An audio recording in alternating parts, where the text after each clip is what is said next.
What's up, gang? Thanks for listening to or watching this special live edition of the Undiplomatic Podcast.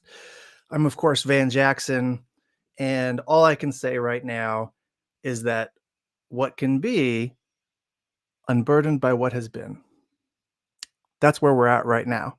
So, this is obviously an emergency live edition of the show. I've gotten more emails and DMs about Biden and his obscenely poor debate performance against Trump than I can fucking count. And it's kind of thrust me to do this, to check in real quick. This is a fast moving, highly perishable situation. So it's better to do it live than just record it and then take 5 days to release it.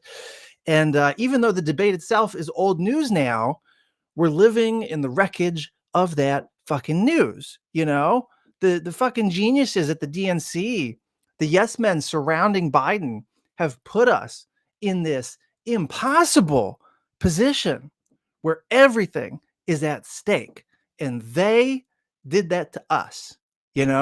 We're supposed to be a democracy, but we're fucking hostage to basically a mad king. It's the kind of thing that we're afraid of with Trump, but it's just like in a more benign way. But this is fucked.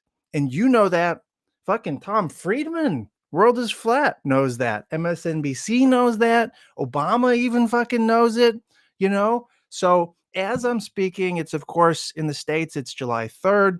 In New Zealand, it's July 4th. We don't know at this point if Biden will drop out of the race. He's claiming he's not. I get knocked down, but I get up again. They're never going to keep me. Shut the fuck up, right? So he's claiming he's not, but I guarantee you he will. He will step down. He will not run again. On one level, he might not.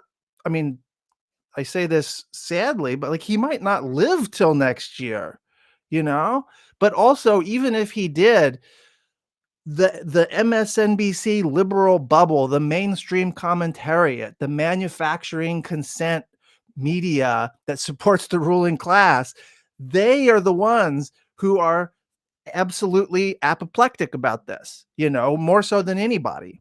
They're not going to allow, money is not going to allow Biden to run. Okay, so he's going to fucking step down. Now, I missed the debate when it was live, and I'm kind of glad that I did because I was traveling in the South Island in New Zealand. It's a long story. I was going to a film festival in Christchurch, and if you subscribe to the Undiplomatic newsletter, of course, I'll be talking more about that soon. But I spent the weekend hanging out with a bunch of movie directors and producers, with an ambassador, with 5 New Zealand ministers of parliament, and everybody was talking about how Biden shit the bed, how democracy is in trouble, how the world is in trouble, right? And this is why it's my beat, because everybody know, the metropole, the global hegemon, the center, if you will, in the world system, it's eroding from the inside. It has these, the butterfly effect or whatever, the elephant sneezes and we all catch a cold. Shit metaphor. But basically, what happens in America has disproportionate impacts on the rest of the world, for better or worse. And everybody is acutely aware that right now it's for worse, right? So this is a huge problem. Everybody's paying attention. Everybody's hand wringing, and that is what kind of compelled me to jump on and do this. I wanted to, I guess, offer my thoughts, what I know about the situation, and especially for a global audience, and then talk through a little bit of the foreign policy stuff, right? So one thing to note, there was a poll right after the debate. This sets things up. CNN had, I'll set up the ticker here. There we go. Right. That's the data. The CNN post-debate poll showed Trump in a head-to-head against all the leading Democratic candidates. Right. And Trump beat fucking all of them. Right. Trump versus Biden, Trump wins 49 to 43% in these polls, right? Trump versus Kamala Harris, Biden's VP. Trump wins 47% to 45%. That's at least in the ballpark. It's at least close, right? But it's still losing. And then Trump versus Gavin Newsom, 48% from California, 48% to 43%. Trump wins against Pete Buttigieg, who we don't hear a lot from, but who is kind of singularly responsible for Biden's win in 2020 over Bernie. Trump beats Buttigieg 47 to 43. And then Gretchen Whitmer, governor of Michigan, who the far right tried to actually kidnap at one point. I fucking kid you not. Trump supposedly beats her 47 to 42%. So, man, that sucks, right? Just last night, too, the New York Times Siena College poll, which is more updated than the CNN poll, it showed basically the same numbers. I think Trump was ahead by, 1 or 2 more points than in the CNN poll, but that's actually a worse situation if he's winning by more, right? But the writing is on the wall either way. The trajectory, it is what it is. And so you look at these numbers, or I look at these numbers, a couple thoughts.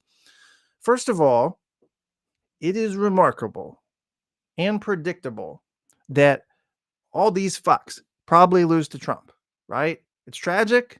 It's not as I would wish it to be, but it is fucking predictable, Second, the polls suggest all these folks are the same.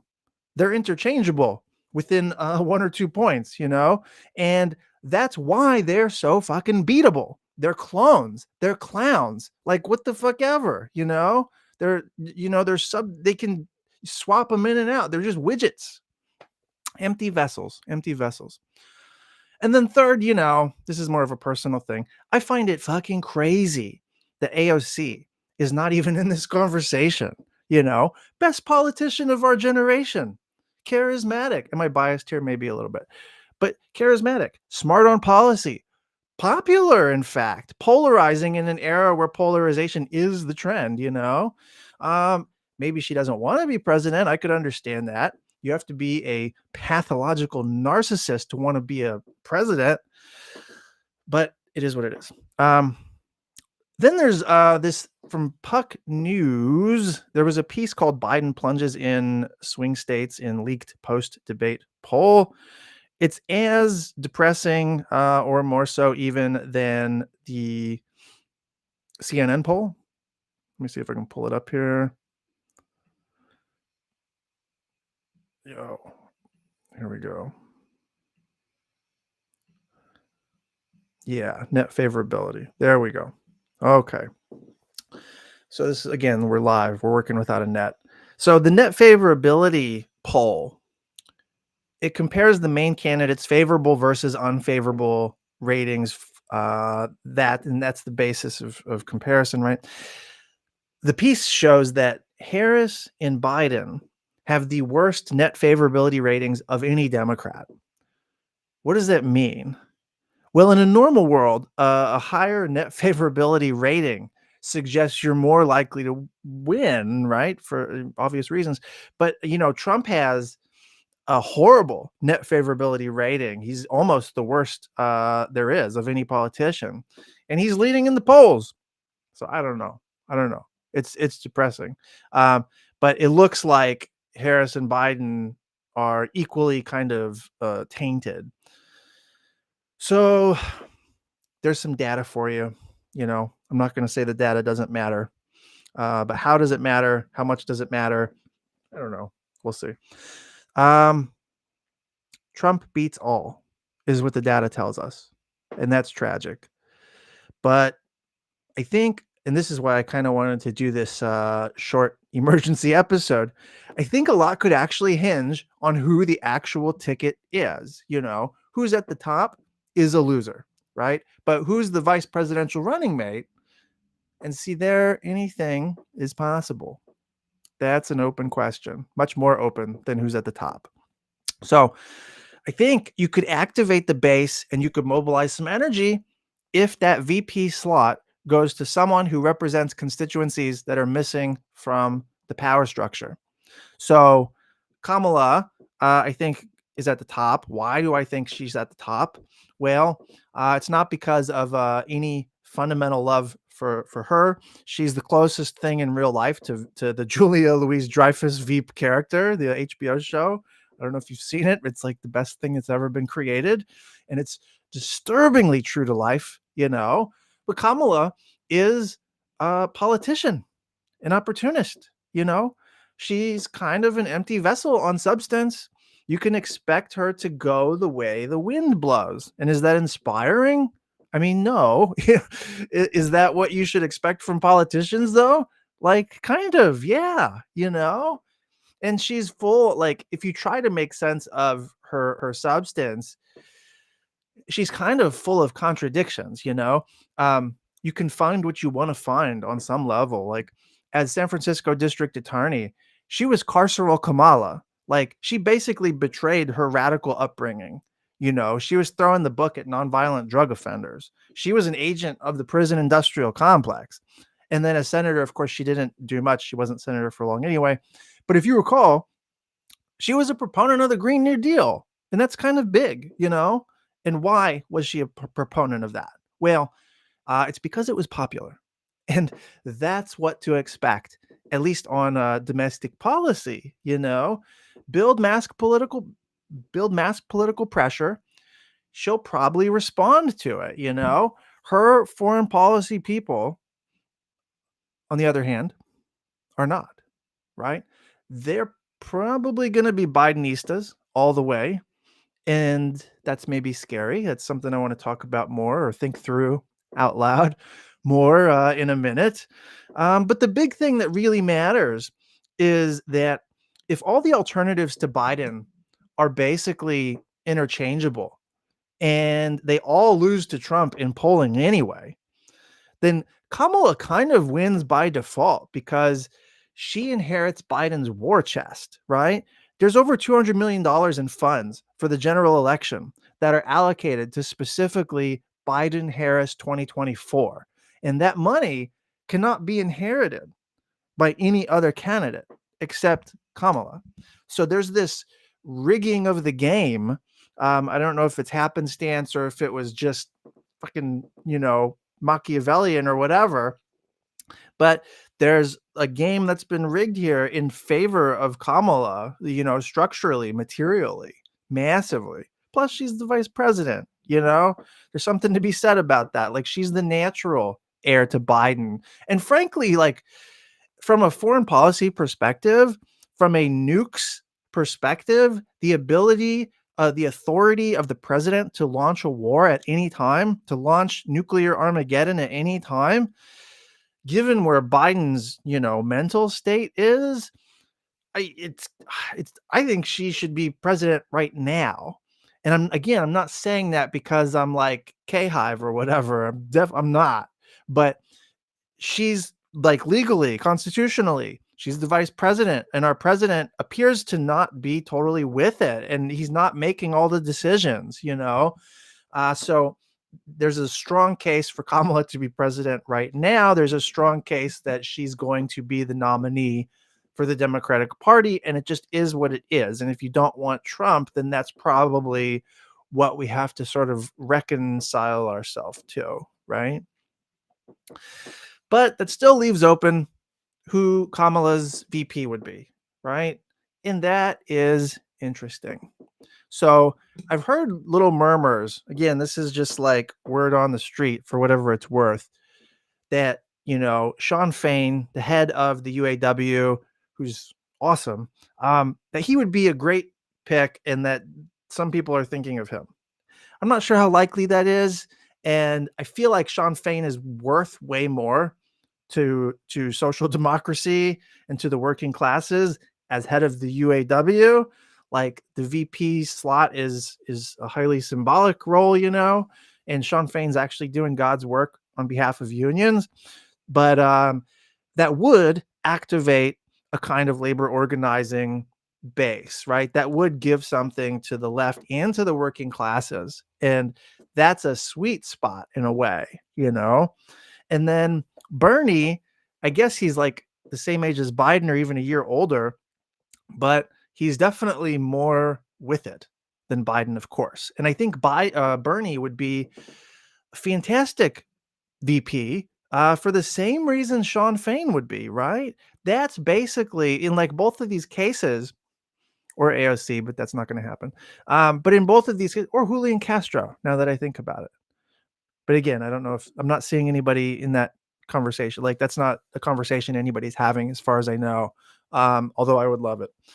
But you know, in all these cases, the VP with Kamala, it brings the Obama coalition back together. You know, progressives, anti-war grassroots activists, organized labor, social democrats. That's basically 90% of the Bernie coalition.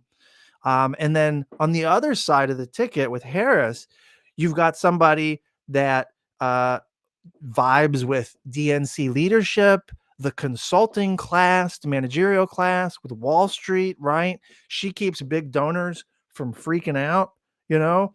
And I think, honestly, the only coalition that beats MAGA right now is a left liberal coalition. You know, it's the popular front we need, even if nobody wants it. So for the left to be relevant in this electoral system, it has to either grow the squad, the Justice Democrats, the Congressional Progressive Caucus's share of the Democratic Party, and that's a long-term thing. And then in the meantime, it has to make an alliance with some section of capital. And the question is, which section, man? You know, in the immediate, it's whatever section will support Democrats for 2024 and then figure out the rest of this shit later, right? So that's just being real. The Popular Front has to be a large tent, and Kamala plus a sort of left or working class VP is going to make that tent wide and keep it wide, and capital will be in there. It's not the perfect, but it is the good enough for now. So what will actually happen? Fuck if I know, you know, too soon to tell. At this point, it's obvious Biden will have to step aside. We don't know if he's going to release his delegates and allow for an open convention. We don't know if Kamala is going to become the nominee because of a backroom deal or because she makes her case before an open convention. I think either one is plausible, and ultimately, I think even in an open convention, she's still the most likely nominee because of all of these structural things favoring her, the money, the positionality that she currently has, you know, all these things. So a lot is TBD. Harris makes the most sense. If the VP is one of the replaceable drones of the Democratic Party, we lose. It's that fucking simple. But if it's an unconventional pick that activates some section of the left, like Sean Fain, like Bernie, maybe Julian Castro, then I think there's hope, momentum.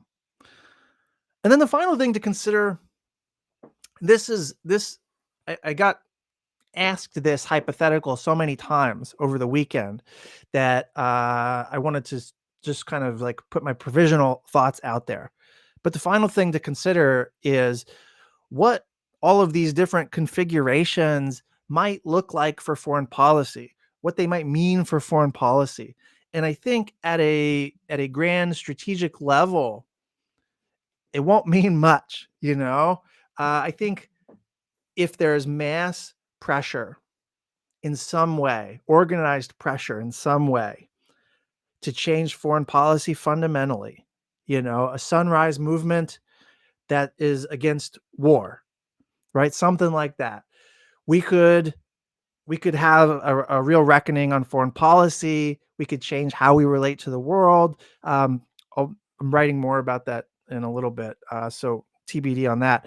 But the thrust of foreign policy is not going to change under Kamala, and I feel like people around the world would be equally horrified by the continuity and maybe relieved by the continuity, depending on who you are, right? There is a possibility that this creates a window of opportunity to climb down off of a genocidal policy in Gaza. This is kind of like a face-saving maneuver where Kamala has a chance to distinguish herself by actually using US leverage to insist on a ceasefire to end bloodletting in Gaza, right? She's not going to flip on APAC or Israel policy or whatever, but in the main, like just being able to end the violence in Gaza or at least put US resources on the side of a ceasefire, that would do a lot. That would shore up a lot of votes probably too. I mean, like that would give confidence in a way that our current trajectory gives no fucking confidence, right? But and then in early in the Biden era, they put Kamala out there as the face of like anti-satellite testing moratorium, like basically space warfare moratorium, which is a nice little gesture in favor of arms control. And she's not incompetent on foreign policy. It's just that I don't know that she has a particular worldview or specific preferences that are separate from liberal internationalism. And the key thing with foreign policy, as we're clearly seeing in the Biden era, is that personnel is policy.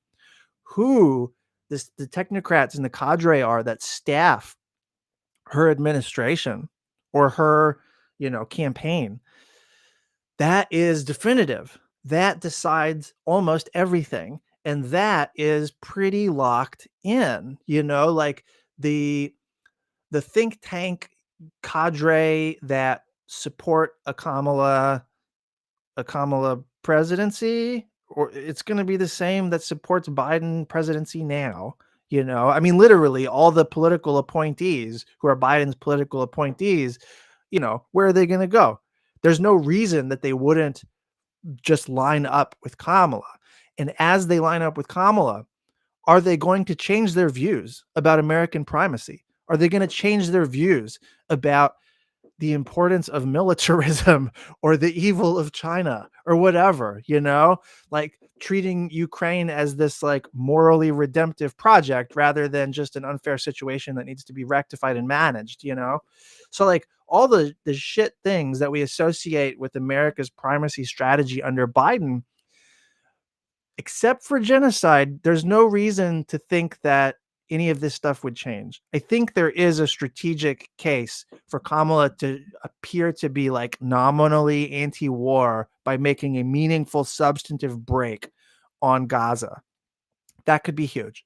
But otherwise, man, I don't know. Like this shit is the trajectory. Like in a way, this is US foreign policy is overdetermined. And that's not great. And again, that's if Kamala plus whoever, Kamala plus Sanders, Kamala plus Sean Fain. That's if they win, against Trump. I don't know.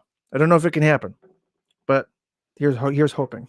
I would say that like I think a Harris team with a Sanders team, or even a Sean Fain team, they could work well together. I don't think they would be like an unharmonious group. Like I think that the Popular Front logic works for both sides. It could be a strong team in a way. And my people now are more the Bernie people, of course.